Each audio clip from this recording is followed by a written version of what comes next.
بسم الله الرحمن الرحيم الحمد لله والصلاة والسلام على رسول الله وعلى آله وصحبه أجمعين أما بعد جزاکم اللہ خیر. اب سب بھائیوں اور بہنوں کا تشریف لانے کا کلاس میں آج کا جو ہمارا سیشن ہے انشاءاللہ وہ اس کتاب کا آغاز ہے جو کتاب حلیۃ طالب العلم یعنی طالب علم کا جو زیور ہے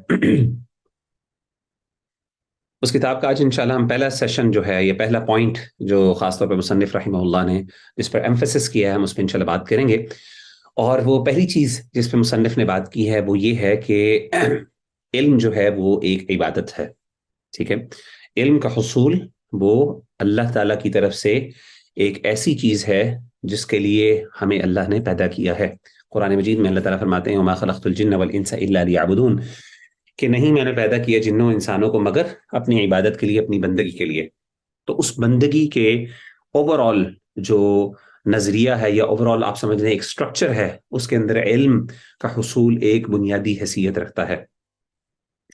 طيب جو مصنف رحمہ اللہ ہیں وہ اپنی کتاب کا آغاز یہاں سے کرتے ہیں کہ العلم صلاة السر وعبادۃ القلب، علم ایک خفیہ نماز ہے اور دل کی عبادت ہے. ٹھیک ہے نا؟ تو سب سے پہلی بات جو مصنف رحمہ اللہ تعالیٰ نے اس بات کی طرف اشارہ کیا اور جس سے علم کی اہمیت کا اندازہ ہوتا ہے، ہم عام طور پہ علم کا حصول جو ہے اس کو والنٹری ایکٹ سمجھتے ہیں، ہم اس کو ہلکا سمجھتے ہیں، ہم سمجھتے ہیں ایک نفلی چیز ہے. لیکن جب ہم سمجھتے ہیں کہ جب میں جو علم حاصل کر رہا ہوں، خاص طور پہ آپ لوگ بھی یہ سوچتے ہوں گے کہ جو ہم لوگ کلاس لے رہے ہیں، جس کے لیے ہم ٹائم سپینڈ کر رہے ہیں، جس کے لیے ہم اپنے ریسورسز بھی لگا رہے ہیں، فائنینشیل ریسورسز بھی ہو کے، اسی طریقے سے ہمارے پاس جو دیگر ریسورسز ہیں تو کیا وہ واقعی جو ہم ریسورسز لگا رہے ہیں تو کیا واقعی ہی ان کا کوئی فائدہ ہے کہ نہیں، کیا اس کی کوئی اہمیت بھی ہے کہ نہیں جس پہ ہم لگا رہے ہیں؟ ظاہر ہے انسان یہ سوچتا ہے. تو مصنف رحمہ اللہ ظاہر ہے انہوں نے اس سوچ سے یہ کتاب لکھی کہ ظاہر ہے ایک علم کے طالب علم کے آداب سے متعلق یہ کتاب ہے، تو نیسسرلی یہ بات ہم اسیوم کر سکتے ہیں کہ ایک طالب علم دیگر علوم دین کے علم حاصل کرنے لگا ہے اور اس سے پہلے وہ یہ کتاب پڑھ رہا ہے، جس طریقے سے آپ کے بھی پہلے سیمسٹر کے اندر یہ کتاب موجود ہے. تو اس لیے انہوں نے اس بات کو ایمفسائز کیا، اس بات پہ خاص طور پہ کہ جب ہم علم حاصل کر رہے ہیں جو بھی دینی علوم ہے تو ہم اس کے بارے میں یہ ضرور اپنے ذہن میں بات رکھیں کہ جو ہم ٹائم سپینڈ کر رہے ہیں یہ اللہ کی بندگی کے اندر ٹائم سپینڈ کر رہے ہیں.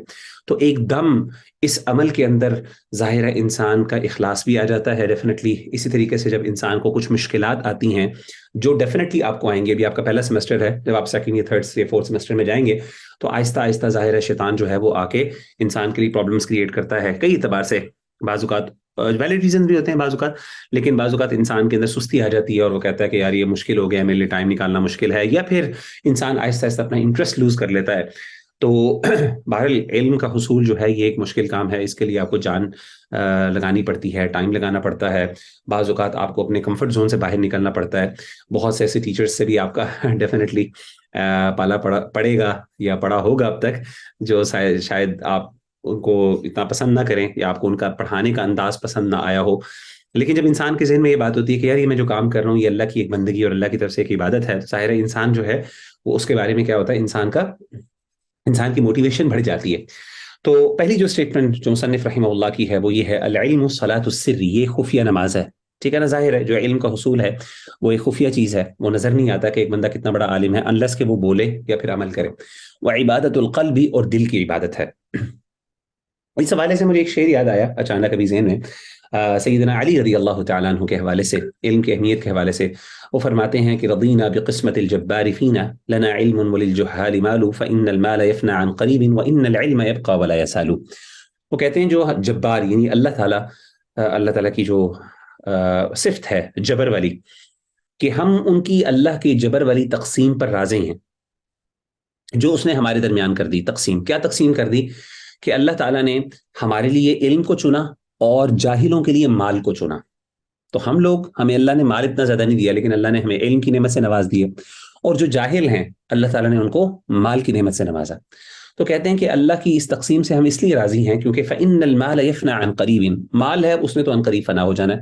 وإن العلم يبقى ولا يزال، جبکہ جو علم ہے اس نے تو ہمیشہ ہمیشہ رہنا ہے اور کبھی بھی وہ زائل نہیں ہوگا، وہ باقی رہنے والی چیز ہے. تو ظاہر ہے یہ ایک ایسی اللہ تعالیٰ کی طرف سے نعمت ہے جو اللہ تعالیٰ ہر بندے کو عطا نہیں کرتے بلکہ مخصوص لوگوں کو عطا کرتے ہیں، جیسے کہ حدیث میں بھی آتا ہے من یرید اللہ بہ خیرا یفقہہ فی الدین، جس بندے کے ساتھ اللہ تعالیٰ بھلائی کا ارادہ کر لیتا ہے تو اللہ تعالیٰ اس کو دین کی فقہ اور سمجھ یا علم عطا کر دیتا ہے. ٹھیک ہے، تو اب سوال یہ ہے کہ جب ہم نے کہا کہ یہ علم ایک عبادت ہے تو عبادت کس طریقے سے ہے؟ ٹھیک ہے، یہ صلاۃ السر، یہ خفیہ نماز ہے، تو سوال یہ پیدا ہوتا ہے کہ عبادت کس طریقے سے ہے، کیا سینس بنتی ہے، کس بنیاد پر ہم اس کو عبادت کہہ رہے ہیں. تو آئیے ہم عبادت کا ایک مفہوم سمجھ لیتے ہیں اور اس عبادت کے مفہوم سے ہمیں یہ بات واضح ہو جائے گی کہ ہم کیوں اس کو عبادت ڈکلیئر کر رہے ہیں. عبادت کی ڈیفینیشن ایک ہم سب کو پتا ہونا چاہیے کہ اس لیے، اور میں آپ سے ایکسپیکٹ کرتا ہوں کہ آپ لوگوں کو یہ عبادت یاد ہو جانی چاہیے ڈیفینیشن. اس کی وجہ یہ ہے کہ انسان کی زندگی کا مقصد ہے جو قرآن مجید میں اللہ تعالیٰ نے ذکر کیا نا، وما خلقت الجن والانس الا لیعبدون، نہیں میں نے پیدا کیا انسانوں کو اور جنوں کو مگر کس چیز کے لیے؟ اپنی بندگی اور عبادت کے لیے. تو سوال یہ ہے عبادت کی ڈیفینیشن کیا ہے؟ ہمارے پاس پراپر ایک ڈیفینیشن ہمیں یاد ہونی چاہیے تاکہ، کیونکہ ہماری زندگی کا مقصد ہے، it's most important thing that we, یہ ہماری زندگی کا سب سے اہم پہلو ہے کیونکہ یہی وہ آبجیکٹو اور مقصد ہے جس کی بنیاد پر ہم زندہ رہتے ہیں. اور یہ دنیا کا اصول ہے کہ جب بھی کوئی چیز اپنا مقصد پورا کرنا بند کر دے تو پھر اس کو جینے کا حق یا اس کی ایگزسٹنس کا حق وہ کھو بیٹھتا ہے، یہ بیٹھتی ہے وہ چیز. مثال کے طور پہ اگر میں نے کوئی گھڑی پہنی ہے تو یہ گھڑی، یہ تب تک گھڑی میں اس کو اپنے ہاتھ کی زینت بنائی رکھوں گا، تب تک اس کو میں استعمال کرتا رہوں گا جب تک یہ اپنا مقصد پورا کر رہی ہے. وہ مقصد کیا ہے اس گھڑی کا؟ کہ وہ مجھے وقت بتاتی رہے، یہ جس کے لیے پیدا ہوئی یہ بنی. ٹھیک ہے، جس دن اس نے کام کرنا بند کر دیا، یہ یوز لیس ہو جائے گی تو میں اس کو پہنوں گا نہیں بلکہ میں اس کو کیا کروں گا؟ اس کو ضائع کر دوں گا. دنیا کی ہر وہ چیز جس کا مقصد ختم ہو جاتا ہے، جس کا آبجیکٹو یعنی پرپس آف ایگزسٹنس ختم ہو جاتا ہے، تو پھر اس کو جینے کا حق نہیں ہوتا. اگر وہ پھر بھی اس کے باوجود اس جگہ پہ رہتی ہے تو وہ دوسروں پر ایک لائبلٹی، ایک بوجھ ہوتی ہے. ٹھیک ہے نا، جیسے میں نے آپ کو مثال دی گھڑی کی، تو گھڑی اگر یہ کام کرنا بند کر دے گی تو اس کو اگر میں پہنی رکھوں گا تو یہ میرے لیے ایک بوجھ ہے، ایک ان نیسیسری چیز ہے، ایک لائبلٹی ہے. تو ٹھیک ہے نا، مجھے اس کا خیال بھی رکھنا پڑ رہا ہے لیکن یہ مجھے کچھ فائدہ نہیں دے رہی.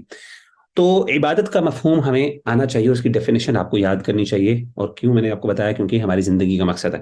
اور سب سے معروف ترین ڈیفینیشن جو عبادت کی ہے، جو شیخ الاسلام امام ابن تیمیہ رحمہ اللہ تعالیٰ نے ذکر کی ہے، جن کی ہم مقدمہ اصول تفسیر بھی پڑھ رہے ہیں، وہ فرماتے ہیں کہ علم کی ڈیفینیشن ہے عبادت کی ڈیفینیشن کیا ہے؟ العبادت اسم جامع. عبادت ایک جامع اسم ہے. جامع کہتے ہیں کمپریہنسو ناؤن ہے.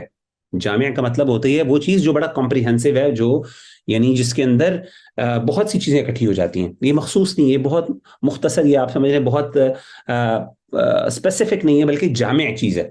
ٹھیک ہے نا، العبادت اسم جامع. عبادت ایک جامع اصطلاح ہے، یا اس جامع ایک کمپریہنسو ناؤن ہے.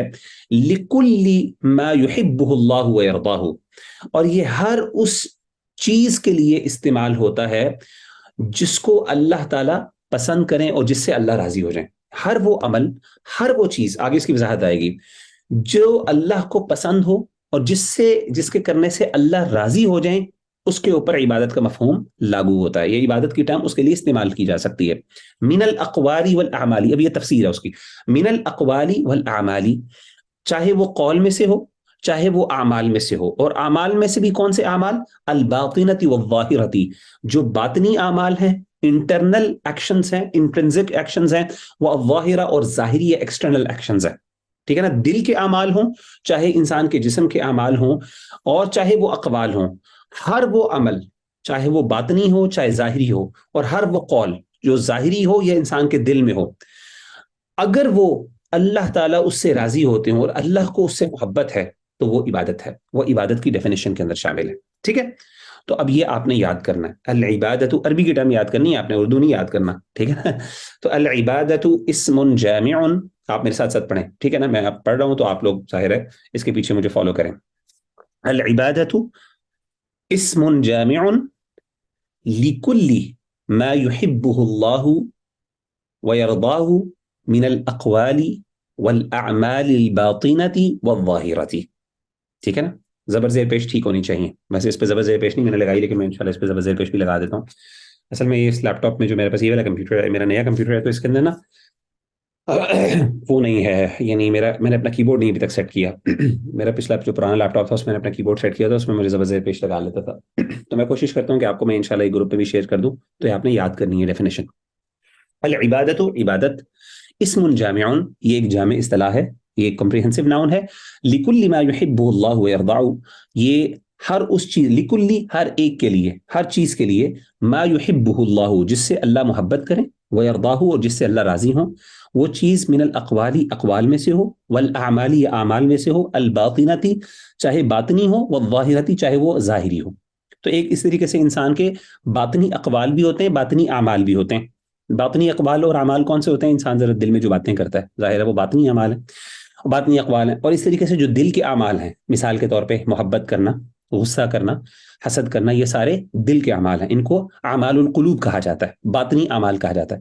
وہ ظاہرتی اور ظاہری اعمال بھی ہو گئے، جیسے نماز پڑھنا، ٹھیک ہے نا. اسی طریقے سے کسی کے ساتھ نیکی کرنا، صدقہ کرنا، یہ ظاہری اعمال ہے، ٹھیک ہے. تو اللہ کے لیے محبت کرنا، اللہ کے لیے نفرت کرنا، اللہ کے لیے دوستی کرنا، اللہ کے لیے دشمنی کرنا، یہ سب کیا ہیں؟ یہ اعمال ہیں. کس کے؟ دل کے اعمال ہیں. آپ کی جسم کے اعمال نہیں ہیں بلکہ دین کے اعمال، ٹھیک ہے. تو چاہے وہ باطنی اعمال ہوں، چاہے ظاہری اعمال ہوں، چاہے وہ قول ہو، قول میں سے ہو، اقوال میں سے ہو، ہر وہ چیز جو کہ اللہ تعالیٰ جس سے محبت کرے، اللہ کو پسند ہو، اقوال اور اعمال میں سے، وہ عبادت کے اندر شامل ہے، ٹھیک ہے نا. تو عربی میں میں نے اس کا ترجمہ کیا کہ وہ عبادت ایک جامع اصطلاح ہے، اور یہ ہر ظاہری اور باطنی عمل اور قول کے لیے بولا جاتا ہے جو کہ اللہ تعالیٰ کو پسند ہو. کسی کو کوئی اس بارے میں کوئی سوال ہو یا کوئی پوائنٹ ایڈ کرنا چاہیں یا کوئی پوائنٹ، تو پلیز اپنا ہاتھ کھڑا کریں. انشاءاللہ گڈ ٹو گو. کسی کو اس میں کوئی مسئلہ؟ جی سمر اقبال. السلام علیکم سر. وعلیکم السلام. جی سر اس سے پہلے میں نے جو حافظ ابن قیم رحمہ اللہ ہے جی ان کے حوالے سے یہ پڑھا تھا کہ وہ یہ کہتے ہیں کہ العبادت تجمع اصلین، غایت الحب ما غایت الذل والخضوع. ہوں کہ عبادت جو ہے یہ دو چیزوں کا نام ہے، ہوں اللہ محبت اور حد درجے کی عاجزی. ٹھیک ہے. تو یہ میں نے پہلے دفعہ پڑھی ہے ابن تیمیہ رحمہ اللہ کے حوالے سے یہ بات. جی عبادت کی نا دو اعتبار سے عبادت کو ڈیفائن کیا گیا ہے، ٹھیک ہے. تو ایک عبادت ہے میرے پاس بلکہ ایک کتاب ہے بڑی انٹرسٹنگ، میں آپ لوگوں کو دکھانا چاہتا ہوں، مجھے کتابیں دکھانے کا بھی شوق ہے. تو میں ذرا ایک کیمرہ آن کر کے آپ کو ایک کتاب دکھا رہا ہوں. عربی میں یہ کتاب ہے. تو یہ دیکھیں، اس کتاب کا نام کیا ہے؟ تحقیق الافادتی بتحریری مفہوم العبادہ. اس کے اندر یہ پوری ڈسکشن ہوئی ہے کہ عبادت کا مفہوم کیا ہے. پورا یہ پوری کتاب اس کے اوپر ہے. تقریباً یہ کتاب از آئی تھنک 210 پیجز کی ہے، ٹھیک ہے، بلکہ 225 پیجز کی کتاب ہے. اور اس کتاب کے اندر پرائمرلی انہوں نے یہی ڈسکشن کی ہے کہ عبادت کا اصل مفہوم کیا ہے، کیونکہ عبادت کا مفہوم اصل میں ڈائریکٹلی ایسوسیٹڈ ہے شرک کے ساتھ، شرک کے مفہوم کے ساتھ، اور اس طریقے سے توحید کے مفہوم کے ساتھ. ظاہر ہے اللہ تعالیٰ کی عبادت وہی ہے جو توحید، جو عبادت کی بنیاد وہ توحید ہے، ٹھیک ہے نا. تو بیسکلی ایک ہے عبادت کو جنرل ٹرمز میں استعمال کرنا، اور ایک ہے اسپیسیفکلی خاص طور پہ استعمال کرنا. تو ایک عام اس کی ڈیفینیشن ہے اور ایک خاص ڈیفینیشن ہے. جس طریقے سے ایک ہوتا ہے جنرل ٹرم ہوتی ہے جس کے اندر بہت سی چیزیں انکلوسیو ہوتی ہے، جس میں بہت سی چیزیں آ جاتی ہیں، اور ایک خاص چیز ہوتی ہے جس کے اندر اسپیسیفک ایکٹس آتے ہیں. جیسے مثال کے طور پہ جب ہم کہتے ہیں یہ عبادات ہیں، یہ معاملات ہیں، اب وہ معاملات ہیں اگر وہ انسان صحیح طریقے سے کرے تو وہ بھی عبادت کی جنرل ڈیفینیشن کے اندر شامل ہو جاتے ہیں، ٹھیک ہے نا. لیکن ہم ڈسٹنکشن کیوں کرتے ہیں؟ ڈسٹنکشن یا پھر ہم کہتے ہیں یہ آداب ہیں، یہ اخلاقیات ہیں. اب وہ اخلاق بھی تو دین سے ہے نا، وہ بھی تو عبادت کے پارٹ ہیں. تو عبادت اللہ کی بندگی، یعنی جنرل معنی میں اگر ہم بات کریں، جہاں پہ اللہ کی بندگی یا اللہ کی اطاعت اور فرمانبرداری شامل ہے، تو اس مفہوم کے اندر یہ چیز جو ابن تیمیہ رحمہ اللہ کی ڈیفینیشن ہے، جو آپ ڈیفینیشن بتا رہے ہیں ابن قیم کی، جو ان کے اسٹوڈنٹ ہیں، اسی طریقے سے دیگر ائمہ کی بھی ڈیفینیشنز جو انہوں نے بیان کی ہیں، وہ ایک اسپیسیفک کانٹیکسٹ میں ہے جس کے اندر وہ عبادات کو معاملات اور دیگر چیزوں سے خاص کر دیتے ہیں. آئی ہوپ کی بات آپ کو سمجھ آئی. یہ تھوڑی ٹیکنیکل موضوع ہے، یہ پورا ایک موضوع ہے کہ کس طریقے سے پھر اس کے ٹینجنٹس کیا ہیں، اس کی فروعات کیا ہیں، اس پہ الگ ڈسکشن ہو سکتی ہے. لیکن یہ جو میں نے عبادت کا آپ کو ڈیفینیشن بتائی ہے ابن تیمیہ رحمہ اللہ کی، یہ جنرل ہے، یہ انکلوسیو ہے. اس عبادت کے مفہوم کی وجہ سے، اس عبادت کی ڈیفینیشن کے مطابق، ایک بندے کا حلال کمانا، حرام سے بچنا، وہ بھی عبادت ہے. اسی طریقے سے علم کا حصول بھی عبادت ہے. اسی طریقے سے کوئی بھی نیکی کا کام کرنا، کوئی بھی انسان اچھی نیت کے ساتھ کام کرے، وہ عبادت کے مفہوم میں شامل ہے. لیکن وہ جو ڈیفینیشن ہے اس میں نہایت الذل، اور وہ بھی ایک ایسپیکٹ سے اسی کا پارٹ ہے. ظاہر ہے انسان جب تک کوئی عمل، دیکھیں اللہ تعالیٰ کس عمل سے راضی ہوتے ہیں، اگر آپ اس کو ذرا ریلیٹ کریں اس ٹرم کے ساتھ، تو وہ آلموسٹ وہی مطلب بن جاتا ہے. وہ کہتے ہیں، جیسے اس کی جو ٹرم تھی، میں آپ نے جو ڈیفینیشن بتائی تو میرے سامنے بھی بالکل ہے، چلے میں بعد میں نکال لوں گا. اس ڈیفینیشن کے مطابق جو ہے نہایت الذل یعنی انتہائی عاجزی کے ساتھ، اور اسی طریقے سے ان سے انتہائی محبت کے ساتھ. یہ دو ایلیمنٹس کا خاص طور پہ انہوں نے ذکر کیا. ٹھیک ہے نا. اب انسان جب بھی کوئی عمل, اللہ تعالیٰ کب راضی ہوتے ہیں انسان سے, کس عمل سے؟ جب انسان اخلاص کے ساتھ, انتہائی عاجزی کے ساتھ اور اللہ تعالیٰ سے محبت رکھتے ہوئے اللہ کو راضی کرنے کے لیے انسان یہ عمل کرے, تو وہ عبادت کا مفہوم میں شامل ہوتی ہے. تو اس پرسپیکٹو سے آپ اس کو اس کے ساتھ بھی ریلیٹ کر سکتے ہیں. آئی ہوپ کہ آپ کو یہ بات سمجھ آ گئی ہوگی. تھوڑی بات سمجھ آئی کہ نہیں آئی؟ جزاک اللہ سر. چلیں جی آگے چلتے ہیں جی. اب ہم نے بات کی عبادت کے مفہوم کی, تو آگے چلتے ہیں علم کی فرضیت کے حوالے سے. جب عبادت ہونا ثابت ہو گیا تو عبادت کی مختلف اقسام ہیں. کچھ عبادات جو ہوتی ہیں جو فرائض کا درجہ رکھتی ہیں, اور کچھ عبادات ایسی ہیں جو نفل کا درجہ رکھتی ہیں, جن کو ہم عربی زبان میں یا پھر شرعی اصطلاح میں تطوع کہتے ہیں. تطوع جو نفلی اصطلاح ہے, نفل, یہ بھی ہماری شریعت کی اصطلاح ہے, نافلہ. ٹھیک ہے نا. ومن اللیل فتہجد بہ نافلۃ لک. ٹھیک ہے نا. ایسا یہ بات ہے کہ ربک مقام محمودہ. اسی طریقے سے حدیث میں ایک اور ٹرم تطوع کی بھی استعمال ہوئی ہے. تو فرض یا تطوع یا نفلی عبادت. تو سوال یہ پیدا ہوتا ہے جب ہم بات کرتے ہیں علم کا حصول, تو کیا علم کا حاصل کرنا فرض ہے یا تطوع ہے یا نفل ہے؟ ظاہر جب ہم کہیں گے کہ نفلی عبادت ہے تو اس کا مطلب ہے کہ انسان کر لے تو اچھی بات ہے, نہ بھی کرے تو کوئی مسئلہ نہیں. لیکن جب ہم کہتے ہیں یہ فرض ہے, تو اس کا مطلب ہے کہ اگر انسان نے وہ حصول نہ کیا, اس علم کا حصول نہ کیا, تو اس کا مطلب کیا ہے کہ انسان پھر گناہ گار ہے اللہ کے ہاں. ٹھیک ہے. تو سوال یہ پیدا ہوتا ہے کہ ہمارا اس کے بارے میں یعنی کیا, یعنی صحیح بات کیا ہے؟ چلیں بلکہ میں آپ سے پوچھتا ہوں جی, ذرا بتائیے کہ علم عبادت ہے, فرض ہے یا نفل ہے؟ جی آمنہ جی. السلام علیکم ورحمۃ اللہ وعلیکم السلام. وبرکاتہ. جی جی بتائیے. سر علم کا حصول فرض ہے کیسے فرض ہے؟ آپ جو پڑھ رہے ہیں ابھی, آپ جو کیونکہ پڑھ رہی ہیں ابھی, جب اصول فقہ, اصول جی حدیث, اصول تفسیر, یہ فرض ہے پڑھنا؟ نہیں, لیکن اتنا تو فرض ہے نا مکمل طور پر دینی نظام کے اندر زندگی گزار سکے, تمام احکامات کا پتہ ہونا ہر انسان کے لیے بنیادی علم تو ضروری ہے نا, تو وہ تو فرض ہی ہوگا پھر. اچھا, بنیادی علم فرض ہے. جی اور کوئی؟ سر اس میں اس طرح سے ہے کہ جو جو چیزیں انسان کے اوپر فرض ہیں ان چیزوں کا ایک فرض ہو جاتا ہے. کافی حد تک آپ کی بات قریب ہے. ٹھیک ہے, آگے چلتے ہیں. میں آپ کو مزید وضاحت کرتا ہوں اس کی. آپ نے بات آلموسٹ دونوں نے ٹھیک کی ہے, لیکن میں زیادہ بہتر انداز سے بتا دیتا ہوں.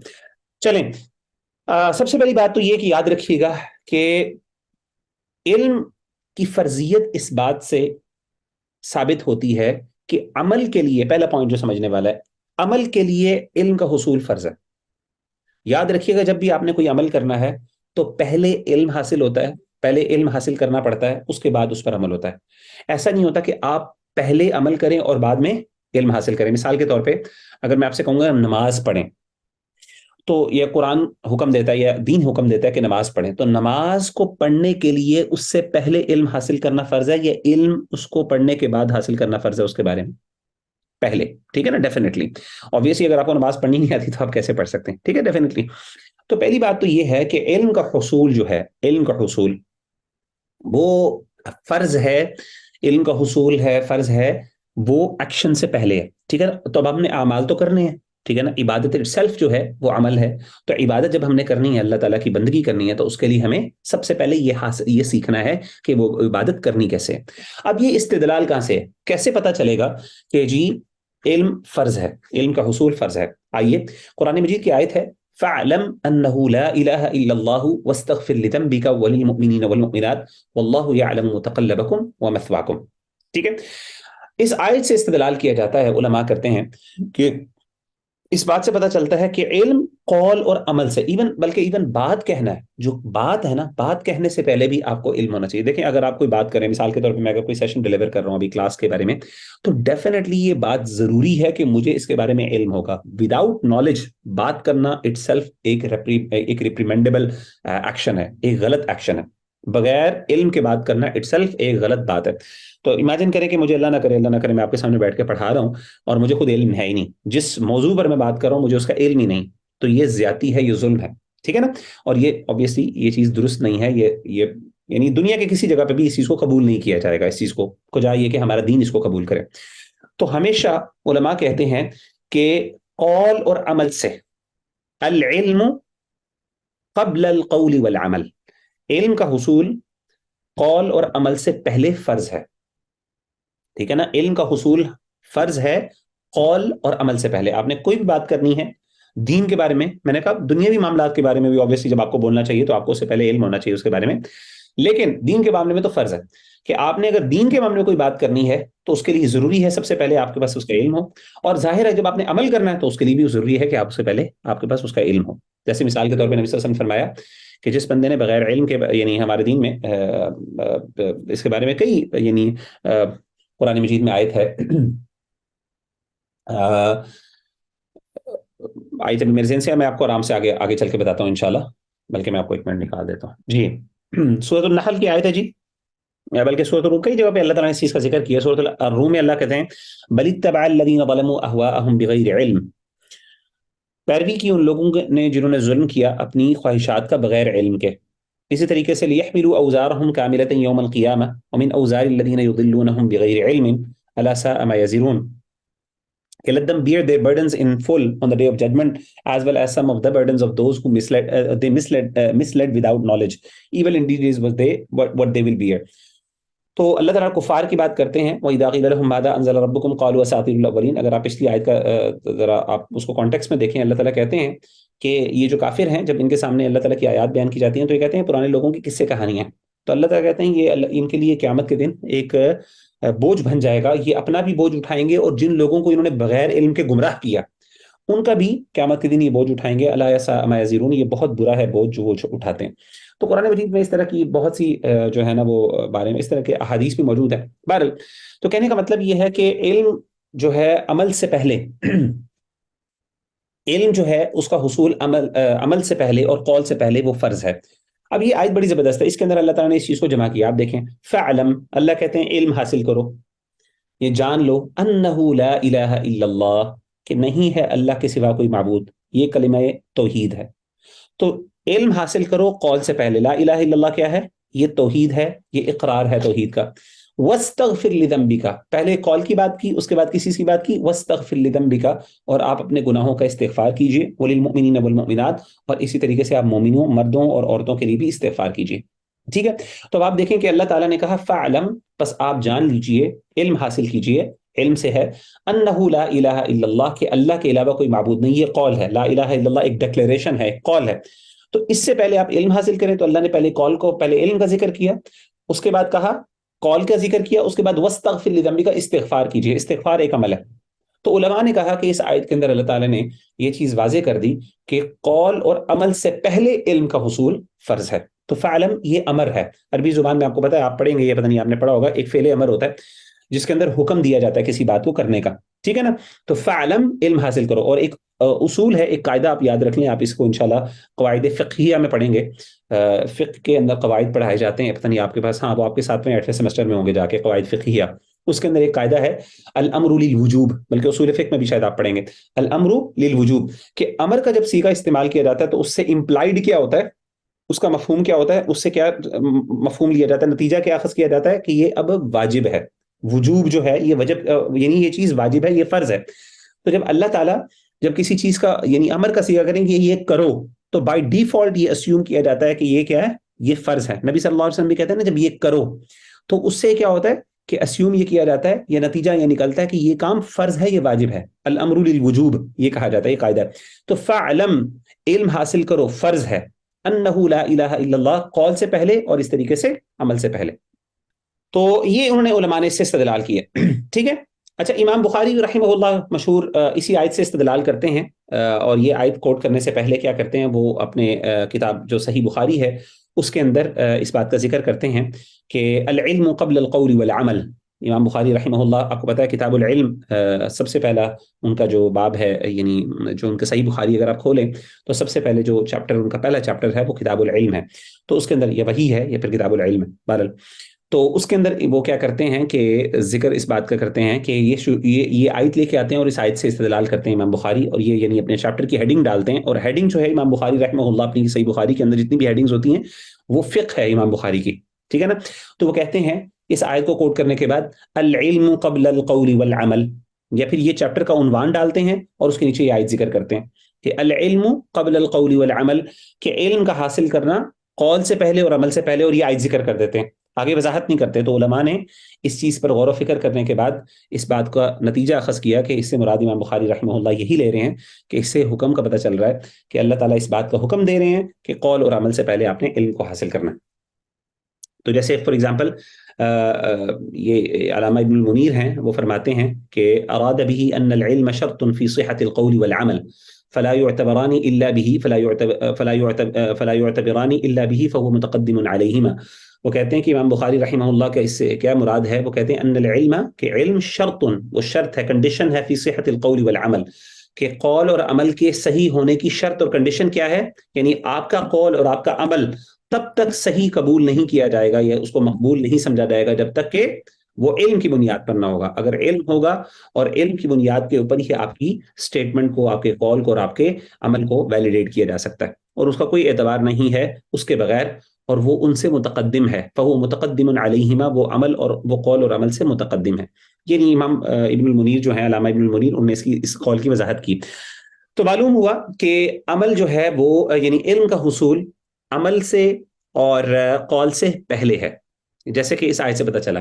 اور یہ حدیث بھی ہے، اگرچہ اس حدیث پر بعض علماء کا کلام ہے، لیکن بہرحال یہ حدیث کیا ہے؟ آپ نے سنی ہوئی ہے، طلب العلم فریضۃ علی کل مسلم، کہ علم حاصل کرنا ہر مسلمان کے اوپر فرض ہے. ٹھیک ہے نا؟ آگے ایک اور آیت بھی ہے جس میں بھی اللہ تعالیٰ نے یہ فرمایا فلولا نفر من كل فرقة منهم طائفة ليتفقهوا في الدين ولينذروا قومهم اذا رجعوا اليهم لعلهم يحذرون. بہرحال آگے میں نے اس کی وضاحت کی بھی ہے کہ قول سے پہلے علم کا مفہوم کیا ہے. ولا تقف ما ليس لك به علم ان السمع والبصر والفؤاد كل اولئك كان عنه مسؤولا. اس کا مفہوم اس بات کا کہ انسان بغیر علم کے کوئی بات نہ کرے، کیونکہ قرآن مجید میں اللہ تعالیٰ نے اس بات کا حکم دیا کہ تم میں سے جس کے پاس علم نہیں ہے اس کے پیچھے نہ پڑو، کیونکہ ان السمع والبصر والفؤاد، جو انسان کی کان ہے، انسان کی آنکھ اور انسان کے دل، کل اولئک کان عنہ مسؤولا، ان سب کے بارے میں سوال کیا جائے گا. تو علماء نے اس کی تفسیر میں، اس آیت کی تفسیر میں بیان کیا فقال بعضهم معناه، امام ابن جریر طبری جو بڑے مفسر ہیں وہ کہتے ہیں ولا تقل ما ليس لك به علم، اس کا مطلب یہ ہے کہ جو جس کے بارے میں تمہارے پاس علم نہیں ہے تو اس کے بارے میں کوئی بات نہ کرو. سمپل سی بات ہے. اچھا، ایک خاص طور پہ ایک امپورٹنٹ چیز جو سمجھنا ہے، وہ میں آپ کو ایک وضاحت کرتا ہوں یہاں پہ پوائنٹ، وہ یہ ہے کہ ایک بندہ اگر بغیر علم کے بات کرے، امام ابن تیمیہ رحمہ اللہ نے اس حوالے سے بات کی ہے، ڈسکشن کی ہے، اگر بالفرض اس کی بات صحیح بھی ہو پھر بھی وہ بات غلط ہے، اس کو گناہ ملتا ہے. اور آن دا کانٹری اگر ایک بندہ علم کی بنیاد پر بات کرے اور اس سے غلطی ہو جائے پھر بھی اس کو ثواب ملتا ہے. دوبارہ میں ریپیٹ کر رہا ہوں، اگر ایک بندہ بغیر علم کے بات کرے، ٹھیک ہے نا، بغیر علم کے بات کرے اور وہ بات صحیح بھی بالفرض اللہ کی طرف سے ثابت ہو جائے تو وہ چیز پھر بھی غلط ہے. اس بندے کا وہ عمل جو ہے وہ اللہ کے ہاں ناپسندیدہ ہے اور اس کا گناہ ملے گا، اس کی سزا ملے گی. آن دا کانٹری ایک وہ بندہ ہے جس نے علم کی بنیاد پر ایک صحیح بات کی، ایک علم کی بنیاد پر ایک اس سے غلطی ہو گئی تو پھر بھی اس کو گناہ ملے گا اس کا. ٹھیک ہے؟ مثال کے طور پہ میں آپ کو مثال دیتا ہوں، اس سے واضح ہوتا ہے. ایک قاضی ہے، ایک جج ہے، اس کی مثال میں آپ کو دیتا ہوں. امیجن کریں کہ اس کے سامنے ایک کیس آیا اور اس کیس کے اندر ایک اس کا فیملی ممبر تھا، دوسری طرف اس کا کوئی دوسرا ان ریلیٹڈ پرسن تھا، انڈیویجول تھا. اب ہوا یہ کہ دونوں نے اپنا کیس سامنے رکھا. قاضی نے، جو جج تھا، اس نے اپنے پرسنل ریلیشن شپ کی بنیاد پر فیصلہ سنا دیا اپنے رشتہ دار کے حق میں، اپنے ریلیٹو کے حق میں فیصلہ سنا دیا بائسنس کی بنیاد کے اوپر، اور اس کے خلاف فیصلہ سنا دیا جس کو وہ جانتا نہیں تھا. اب سوال یہ پیدا ہوتا ہے کہ کیا اس نے یہ عمل غلط کیا یا ٹھیک کیا؟ obviously اس نے غلط کیا، اس نے ظلم کیا، اس نے انجسٹس کیا. لیکن بالفرض لیٹس assume کہ واقعی وہ بندہ جس کے حق میں اس نے فیصلہ سنایا، جو اس کے رشتہ دار تھا، وہ واقعی حق پر تھا، لیکن قاضی نے ڈیو پروسیس کو فالو کیے بغیر، یا پھر قاضی کا ذہن کسی اور چیز پر مطمئن ہو رہا تھا، اس کو اپوزٹ کا آرگیومنٹ زیادہ اسٹرانگ فیل ہو رہا تھا، لیکن صرف پرسنل ریلیشن کی بنیاد کے اوپر اس نے کیا کیا؟ اس کے حق میں فیصلہ سنا دیا ہے. تو اب آپ بتائیں کہ اس نے یہ کام صحیح کیا کہ غلط؟ اس کو گناہ ملنا چاہیے کہ نہیں ملنا چاہیے اس کا؟ جی کوئی بندہ، اینی ون، بات سمجھ آئیے کہ نہیں آئی؟ ملنا چاہیے. بات سمجھ آ گئی ہے.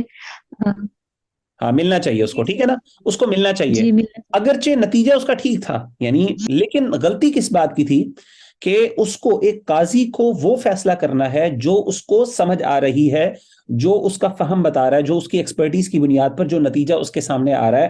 اگرچہ حقیقت میں دیکھیں, حقیقت کو تو اللہ کو پتا ہے نا, تو میں آپ کو بتا رہا ہوں کہ بالفرض وہ حقیقتاً وہ بندہ صحیح بھی ہو, لیکن اس نے ایک بایسنس کی بنیاد پر وہ فیصلہ سنایا جس کی وجہ سے اس کو گناہ ملے.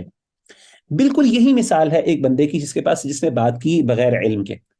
بغیر علم کے ایک بندہ بات کر رہا ہے, لیکن اگر وہ بات ٹھیک بھی ہے بالفرض, تو وہ بات اگرچہ ٹھیک ہے لیکن اس کو گناہ اس لیے ملے گا کیونکہ وہ اٹ سیلف اس نے ایک ان ایتھیکل کام کیا, جس طریقے سے ایک قاضی نے کیا کیا, ان ایتھیکل کام کیا. آن دا کانٹری اگر آپ دیکھیں, اسی قاضی کی مثال لے لیں, اسی قاضی نے عین انصاف کو سامنے رکھتے ہوئے جو وہ کر سکتا تھا, فیکلٹیز اپنی, اس کو اپنے جتنے بھی اس کے وسائل تھے ان کو استعمال کرتے ہوئے اس نے ایک فیصلہ سنایا انصاف کے اوپر مبنی, جو اس کو سمجھ آئی, جو اس کے پاس ایویڈنسز تھے, دلائل تھے, اس کی بنیاد پر اس نے کیا ایک فیصلہ سنا دیا. بالفرض وہ فیصلہ غلط ہو گیا, بالفرض وہ فیصلہ غلط ہو گیا, حقیقت میں جس کے بارے میں اس نے سنایا اس کے علاوہ دوسرے کا حق تھا, لیکن اس نے اپنی پوری محنت کی, اپنا وہ کمپیٹنس بھی تھی, اس نے اس میں ان بایسنس بھی دکھائی, اس نے کوئی اس کے اندر کوئی یعنی جسے کہتے ہیں نا اپنا ذاتی مفاد کو بھی سامنے نہیں رکھا, کچھ بھی نہیں رکھا. اس سے غلطی ہو گئی, نتیجہ یہ تھا حقیقت میں وہ نہیں کر سکا, حق کو نہیں پہنچ سکا. مجھے بتائیں کہ کیا اس کو اس کا ثواب ملے گا کہ نہیں ملے گا؟ ملے گا سر. ملے گا, اگرچہ وہ معاملہ غلط ہوا ہے نا. ایسے جیسے کہ حدیث میں بھی آتا, نبی صلی اللہ علیہ وسلم نے فرمایا کہ قاضی جب کوئی فیصلہ کرتا ہے اگر وہ صحیح ہو جائے تو اس کو 2 ثواب ملتے ہیں, ٹھیک ہے نا, اس کے ایک محنت کا, کوشش کا, اور دوسرا ثواب کس چیز کا ہوتا ہے اس کو, کہ اس نے اس پر ایک جو ہے اس کو صحیح پہنچا. لیکن اگر ایک بندے سے غلطی ہوگی تو اس کو ایک ثواب تو ضرور ملتا ہے, اور وہ کون سا ثواب ملتا ہے کہ اس نے جو صحیح محنت کی. تو علماء, اگر جب علماء سے کوئی غلطی ہوتی ہے, ایک اہل علم سے, ایک عالم سے غلطی ہوتی ہے, جب وہ کسی سبجیکٹ کا ایکسپرٹ ہوتا ہے, اگر وہ صحیح معنی میں محنت کر کے اس نے تیاری بھی کی ہے, اس نے اس کے بارے میں صحیح پورا اپنا ڈیو کورس, اس کے اندر کمپیٹنس بھی ایکوائر کی, اس کے لیے اسکل بھی ایکوائر کی, محنت کی, ایک خاص محنت کے بعد نتیجے تک وہ ایک علم کو حاصل کرنے کے بعد پہنچا, اور پھر وہ ایک لیکچر ڈیلیور کر رہا ہے یا وہ ڈیلیور کر رہا ہے, اس کے باوجود اس سے اگر کوئی غلطی ہو جاتی ہے تو اللہ کے ہاں دین کے معاملے میں اللہ کے ہاں کوئی غلط بات بیان کر دیتا ہے تو اللہ کے ہاں وہ بندہ معذور ہے, اللہ کے ہاں وہ بندہ ایکسکیوزڈ ہے. معذور کا مطلب ایکسکیوزڈ ہے.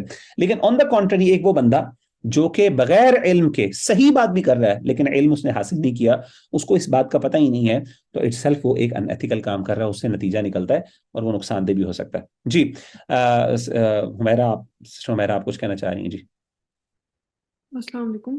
وعلیکم السلام. سر یہ ہماری جو کوڈ ہے وہ ہماری انٹینشنز پہ بیس کرتی ہے. ہم نے بات کی کہ اگر کوئی بندہ بغیر علم کے ساتھ کوئی ایسی بات کر رہا ہے جس کا اس کو علم نہیں ہے, لیکن اگر وہ والی بات اس انٹینشن کے ساتھ کر رہا ہے کہ بے شک مجھے علم نہیں ہے لیکن میں جانتا ہوں ایک بات کو, تو اگر وہ اللہ تعالیٰ سے یہ نیت باندھ کے بات کرے کہ اللہ مجھے بے شک اس چیز کا علم نہیں ہے لیکن میری انٹینشن پیور ہے, تو that would also be dangerous. دیکھیں انٹینشن صرف کافی نہیں ہے. انٹینشن اس لیے کافی نہیں ہے کیونکہ ایک بندہ ہو سکتا ہے, ضروری نہیں ہے کہ جو بندہ دین کے بارے میں بات کر رہا ہے بغیر علم کے وہ کسی غلط انٹینشن سے بات کر رہا ہے, لیکن اٹ سیلف وہ کام تو انیتھیکل کر رہا ہے نا. وہ کام انیتھیکل اس لیے کہ he is not competent for that, ٹھیک ہے نا, he is not competent for that. وہ اس چیز کے بارے میں یعنی اس کو وہ اہلیت ہی نہیں رکھتا اس چیز کی. تو جو ایک بندہ جس چیز کی اہلیت ہی نہیں رکھتا, چاہے اس کی نیت اچھی ہے, تو وہ کام صحیح نہیں ہے. ایک وہ بندہ جس کی نیت اچھی ہے, آن دا کانٹری ایک وہ بندہ جو غلط انٹینشن سے کام کر رہا ہے لیکن وہ کمپیٹنٹ ہے, اچھا اس کو بھی گناہ ملے گا, ظاہر ہے اس کی نیت غلط ہے. لیکن یاد رکھیے گا کہ نیت ضروری نہیں ہوتی, اصل چیز کمپیٹنس ہے. ہم کمپیٹنس کی بات کر رہے ہیں, نیت والا معاملہ تو علیحدہ ہے, ڈیفینیٹلی اس کی بیسس پہ انسان کو ثواب بھی ملتا ہے, اس کی بیسس پہ انسان کو گناہ بھی ملتا ہے, وہ ایک علیحدہ بحث ہے. لیکن جنرلی میں یہ بات کر رہا ہوں کہ جو بندہ کمپیٹنس نہ ہونے کی بنیاد پر بات کر رہا ہے وہ اٹ سیلف ایک ان ایتھیکل کام کر رہا ہے, بے شک اس کی انٹینشن ٹھیک ہو. میں نے آپ کو اس کی مثال دے دی نا.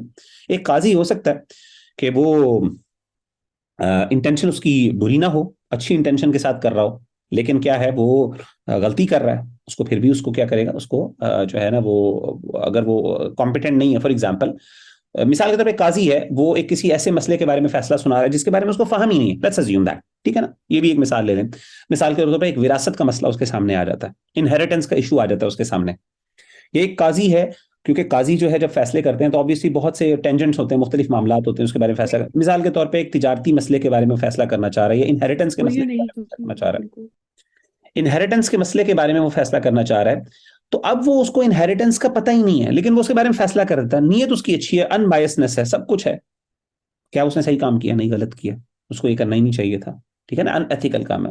تو بعض اوقات کچھ چیزیں ایسی ہوتی ہیں جس میں انسان کی نیت نہیں بھی ہوتی لیکن چونکہ وہ اٹ سیلف ایک ان ایتھیکل چیز ہوتی ہے، وہ عمل اٹ سیلف غلط ہوتا ہے، اس لیے وہ چیز درست نہیں ہوتی۔ چلیں جی آگے چلتے ہیں کہ اب ہم نے جب سر بات، جی بتائیے۔ سر میرا ایک کوشچن ہے کہ جیسے آپ نے بتایا کہ علم کا حصول جو ہے وہ قول سے پہلے یا عمل سے پہلے ضروری ہوتا ہے، تو تھوڑا سا اس میں اس چیز کی بھی وضاحت کر دیں کہ اس علم کی نوعیت کیا ہونی چاہیے، مطلب آگے آ رہی وہ چیز ہے ہمیں آگے آ رہی ہے پراپرلی۔ یہی بات، اگلی ڈسکشن یہی ہے، اگلی ڈسکشن یہی ہے، ٹھیک ہے۔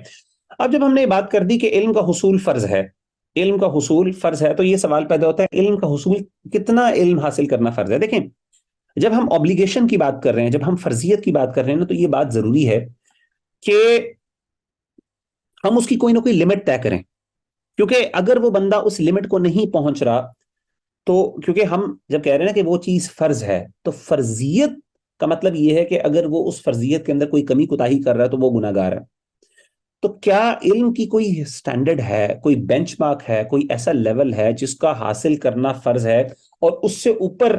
کیونکہ ظاہر علم کی تو انتہا نہیں ہے، اگر میں آپ سے پوچھوں کہ علم کی کیا انتہا ہے، علم کی تو کوئی انتہا نہیں ہوتی نا، یعنی آپ اس کو کبھی بھی کوانٹیفائی نہیں کر سکتے کہ اچھا یار اتنا علم لیول، اتنا لیول، اتنا لیول، اتنا لیول، علم کی تو کوئی انتہا نہیں۔ تو کیا ہمارے دین نے کوئی علم کا لیول بھی متعین کیا ہے کہ اس علم یعنی اس لیول سے نیچے نیچے گناہ ہے؟ کیونکہ فرض کہہ رہے ہیں نا، یا تو ہم فرض نہ کہیں نفلی کہہ دیں، تو اس میں جیسے فار ایگزامپل نفلی نماز ہے، نفلی نماز کے اندر تو کوئی لمٹ نہیں، آپ جتنی مرضی پڑھتے جائیں، آپ 100 پڑھ لیں، 200 پڑھ لیں، 1000 پڑھ لیں، اپ ٹو یو۔ لیکن فرض نماز وہ ڈیفائنڈ ہے کہ اگر آپ 5 رکھتے ہیں، یعنی 5 نمازیں میں سے کوئی ایک نماز مس کرو گے گناہ ملے گا، it has to be defined, it has to be quantified. تو سوال یہ پیدا ہوتا ہے، ایک سوال یہ پیدا ہوتا ہے کہ علم جب ہم نے کہہ دیا وہ فرض ہے، اور ہم لوگ اگری بھی کر رہے ہیں اس بات سے، تو کتنا علم فرض ہے، یعنی کتنا علم فرض ہے اور کتنا نفلی ہے؟ کچھ نہ کچھ پارٹ تو اس کا ہوگا، کیونکہ علم کی کوئی لمٹ نہیں ہے۔ تو اس کا کیا جواب ہے؟ کوئی اس کے ذہن میں آپ کے بعد میں آتا ہے، کوئی اس کے بارے میں کیا جواب دے سکتے ہیں؟ آئی ہوپ کہ آپ لوگوں کو میرا سوال سمجھ آ گیا ہوگا۔ سر آپ نے یہی پوچھا ہے کہ کتنا علم فرض ہے، اور جو ہوتا ہے اس میں تو یہ ہوتا ہے نا کہ ہمیں ہوتی ہے کہ ہم اس کو حاصل کریں یا چھوڑ دیں، نفلی جو فرض ہوگا وہ تو ہمیں ضروری ہوگا نا، تو اتنا علم ہمارے لیے یہ ضروری ہے کہ جس سے ہم مکمل طور پر جو عبادت ہے نا اللہ تعالیٰ کی کر سکیں، اور اللہ کی رضا کے راستے پہ چل سکیں۔ فرائض کے بارے میں کم از کم ہمیں ضرور پتہ ہونا چاہیے۔ اچھا جی، اب ہمیں 3 منٹ رہ گئے ہیں، آپ کی کلاس ہے انشاءاللہ، تو میں اس کو بتاتا ہوں۔ دیکھیں میں نے آپ کو جیسے بتایا، آپ اس پہ غور کیجئے گا کہ جب بھی ہم کسی چیز کی فرضیت کی بات کرتے ہیں نا، تو اس بات کا ضروری امر یہ ضروری ہے کہ ہم ڈیسائیڈ کریں، ہم اس کی کوئی لمٹ طے کریں، اس کو کوانٹیفائی کریں۔ اگر وہ ان لمیٹڈ ہو نا تو وہ چیز فرض نہیں ہو سکتی، ان لمیٹڈ چیز کو فرض نہیں کیا جا سکتا۔ فرض ایسی یعنی واجب کہ جس کو چھوڑنے پر گناہ ملے۔ ہمیشہ جو فرضیت ہوتی ہے، وجوب ہوتا ہے جس پہ چھوڑنے پر سزا ہوتی ہے، جس میں کمی بیشنی پہ سزا ہوتی ہے، it has to have a certain amount of limit، اس کی کچھ نہ کچھ کوانٹیفائیبل لمٹ ہوتی ہے۔ تو سوال یہ پیدا ہوتا ہے علم کی کیا لمٹ ہے؟ تو کیا ہمارے دین نے کوئی لمٹ طے کی ہے کہ نہیں کی؟ تو عام طور پہ اس پہ، کیونکہ طلب العلم فریضۃ علی کل مسلم، علم حاصل کرنا ہر مسلمان پہ فرض ہے، سوال یہ پیدا ہوتا ہے کتنا فرض ہے، کتنا علم حاصل کرنا؟ کیا ایک بندے کے لیے عالم بننا فرض ہے؟ تو آپ کہیں گے یعنی کب وہ لمٹ ہے جس لمٹ کو جتنا علم میں حاصل کر لوں تو میں یہ کہہ سکتا ہوں کہ الحمدللہ میں نے واجب اپنا فرض ادا کر دیا؟ ہاں، اس سے اوپر تو اسکائی از دا لمٹ نا، اس سے اوپر میں جتنا مرضی علم حاصل کر لوں وہ نہیں ہے۔ لیکن کتنا ایک ہر مسلمان، کلی مسلم، ہر مسلمان پہ فرض ہے، کتنا علم ہر مسلمان کا حاصل کرنا فرض ہے؟ یہ سوال ہے اصل میں۔ تو اس کا جواب جو ہے شیخ یعنی امام غزالی رحمہ اللہ نے احیاء العلوم میں دیا ہے، اور بھی علماء نے مختلف دیے ہیں، لیکن جو سب سے اچھا مجھے جواب لگا وہ یہی لگا تھا کہ دیکھیں ہم نے جیسے پہلے بات کی تھی کہ علم حاصل کرنا عمل اور قول سے پہلے فرض ہے، تو ہر وہ عمل جو انسان کرے گا، ہر وہ عمل جو انسان کے لیے کرنا لازم ہے، جیسے آپ لوگوں نے کہا فرائض ہو گئے یا ایٹ لیسٹ بیسک سنن ہو گئی، ہر وہ چیزیں جو انسان کے لیے کرنا ضروری ہے، کوئی بھی عمل جو انسان کر رہا ہے اس سے پہلے علم حاصل کرنا فرض ہے۔ اب وہ عمل فرض بھی ہو سکتا ہے، بعض اوقات مستحب بھی. اگر انسان مستحب عمل بھی کر رہا ہے تو اس سے پہلے بھی فرض ہے کہ انسان علم حاصل کرے. بغیر علم حاصل کیے اگر وہ عمل کرے گا تو انسان گناہگار ہو سکتا ہے. مثال کے طور پہ ایک بندہ بزنس مین ہے، اور اچھا یہ ریلیٹو بھی ہو سکتا ہے، یہ پرسن ٹو پرسن چینج بھی ہو سکتا ہے، ویری بھی کر سکتا ہے. مثال کے طور پہ ایک بزنس مین ہے، ایک بزنس مین کے لیے فرض ہے، لازم ہے کہ بزنس کرنے سے پہلے اس کے بارے میں جو اسلامی تعلیمات ہیں ان کا علم حاصل کرے. اتنا علم حاصل کرے کہ اس سے وہ عمل ادا ہو جائے، اس سے وہ عمل ادا ہو جائے. اب وہ چیز جو اس کے بزنس سے متعلق نہیں ہے، فار ایگزامپل، اس کو حاصل کرنا فرض نہیں ہے. اسی طریقے سے ہو سکتا ہے جیسے چونکہ میں بزنس نہیں کر رہا، آپ لوگ بھی بزنس نہیں کر رہے، جو آپ میں سے اگر فار ایگزامپل بزنس نہیں کر رہے، تو اس کے لیے بزنس کے علوم، بزنس کے بارے میں اسلامی تعلیمات کو حاصل کرنا فرض نہیں ہے. لیکن جو بزنس مین ہے اس کے لیے فرض ہے. اسی طریقے سے بزنس کے اندر بھی بہت سی تفصیلات ہیں. کچھ لوگ فوریکس ٹریڈنگ کر رہے ہیں فار ایگزامپل، کچھ لوگ فلاں ٹریڈنگ کر رہے ہیں، کچھ فلاں کر رہے ہیں، فلاں کر رہے ہیں. آپ کی اپنا شعبہ جو ہے اس سے متعلق علم حاصل کرنا آپ پر فرض ہے. اسی طریقے سے جیسے ایک حکمران ہے، حکمران کے لیے اسلامی عمارت کا جو نظام ہے اس کے بارے میں علم حاصل کرنا فرض ہے. میرے لیے نہیں ہے کیونکہ میں امیر ہے ہی نہیں، فار ایگزامپل. ٹھیک ہے نا؟ تو ہر وہ عمل جو انسان کر رہا ہے یا انسان سے متعلق ہے، چاہے وہ فرضی ہو چاہے کوئی بھی ہو، اس سے پہلے علم حاصل کرنا فرض ہے. جو آپ سے متعلق نہیں ہے اوبیسلی اس کے بارے میں علم حاصل کرنا نفلی ہے. آپ کر لیں گے تو بہت اچھی بات ہے، نہ بھی کریں گے تو گناہ نہیں ملے گا. لیکن جو جنرل علم ہے، جو خاص طور پہ عمل سے پہلے، وہ علم حاصل کرنا آپ کے اوپر فرض ہے. تو کیا یہ آپ کو بات سمجھ آ گئی؟ جی، اینی ون؟ جی سر. یس سر، یس سر. سر ایک میں یہاں پہ اگزامپل ایڈ کرنا چاہوں گی جی پلیز. کہ جب جیسے حج جتنی اگزامپل ہم ایڈ کر سکتے ہیں کہ جب حج کرنے جاتے ہیں تو بہت سے ایسے علم حاصل نہیں کرتے، حج کے ایسے ہی ہے، مناسک کے بارے میں بہت اچھی مثال دی نہیں ہے. مطلب علم حاصل کرتے. اور جب وہاں پر جاتے ہیں تو بالکل جو لوگ کرتے ہیں یا علماء کے گروہ کے اندر شامل ہو کے تو ان کے ساتھ ساتھ کرنا شروع ہو جاتے ہیں، جبکہ اس کے بارے میں علم حاصل کرنا چاہیے. اور سر آپ یہ بھی ہمیں بتا دیں کہ جو اعمال ہمیں کرنے مطلب تدریج ہم نے اعمال کی طرف بڑھنا ہے تو ہم ساتھ ساتھ اس کا علم حاصل کر سکتے ہیں نا. جیسے بالکل ایسے ہی ہے. جب ہم نے زکوٰۃ دینی ہے تو تب ہم اس کے بارے میں علم حاصل کر لیں، جب جو ہے وہ حج کرنا ہے تب کر لیں، جہاد کرنا ہے تب کر لیں. تو جس طرح ہم زندگی میں آگے آگے بڑھتے جائیں گے تو جو اعمال ہمیں پیش آئیں گے ان کا ہم اس سے پہلے علم حاصل کریں، اس کو کرنے سے پہلے.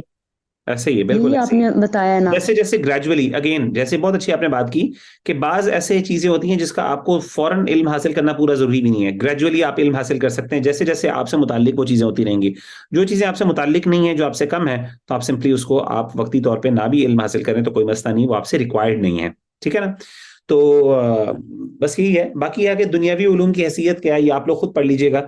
آپ لوگ نا یہ نوٹس جو میں آپ کو دوں گا انشاءاللہ، یہ آپ اسے پلیز گو تھرو کیجیے گا. یہ میں نے نوٹس تیار کیے تھے اور آپ کی کلاس کا ٹائم ہو گیا تو آپ لوگ انشاءاللہ کریں. تو باقی ہم انشاءاللہ ڈسکشن کل کریں گے. تو یہ میں آپ کو نوٹس سینڈ اپلوڈ کر دوں گا آپ کے اس کے اوپر. تو آپ پلیز اس کو پڑھ لیجیے گا. بڑی سمپل سی بات ہے، ٹو دی پوائنٹ ہے، کوئی اس میں راکٹ سائنس نہیں ہے. لیکن ایک بات ہمیں پتہ ہونی چاہیے کہ علم ایک عبادت ہے. عبادت کا مفہوم آپ کو، عبادت کی ڈیفینیشن آپ کو آنی چاہیے. ٹھیک ہے، نمبر 1. نمبر 2 آپ کو یہ بھی آنا چاہیے کہ عبادت جو ہے جنرلی فار ایگزامپل کہ عبادت کس طرح ہے. ٹھیک ہے نا؟ یہ آپ کو لنک سمجھ آنا چاہیے. پھر یہ بھی آپ کو سمجھ آنا چاہیے کہ وہ فرض کس طرح ہے، اور یہ بھی آپ کو پتا ہونا چاہیے کہ علم جو ہے اس کی فرضیت جو ہے وہ قول اور عمل سے پہلے ہے. ٹھیک ہے؟ اور اسی طریقے سے پھر آپ کو یہ بھی پتا ہونا چاہیے کہ علم کتنا حاصل کرنا فرض ہے. ٹھیک ہے نا؟ یہ آپ کو پتا ہونا چاہیے. تو یہ پوائنٹ اگر آپ کو اس کا جواب آتا ہے، اور obviously آپ کو یہ بھی پتا ہونا چاہیے اس کے ساتھ ساتھ کہ بغیر علم کے بات کرنا، چاہے وہ اگر بات ٹھیک بھی ہو پھر بھی غلط ہے، اور علم کے ساتھ بات کرنا اس کے بعد اگر غلطی ہو پھر بھی انسان کو ریوارڈ ملتا ہے. تو یہ خلاصہ آج کی 3-4 پوائنٹس میں نے آپ کے ساتھ شیئر کیے ہیں. اللہ تعالیٰ جو سنا ہے اس کو سمجھنے اور اس پر عمل کرنے کی توفیق عطا فرمائے. السلام علیکم ورحمۃ اللہ وبرکاتہ.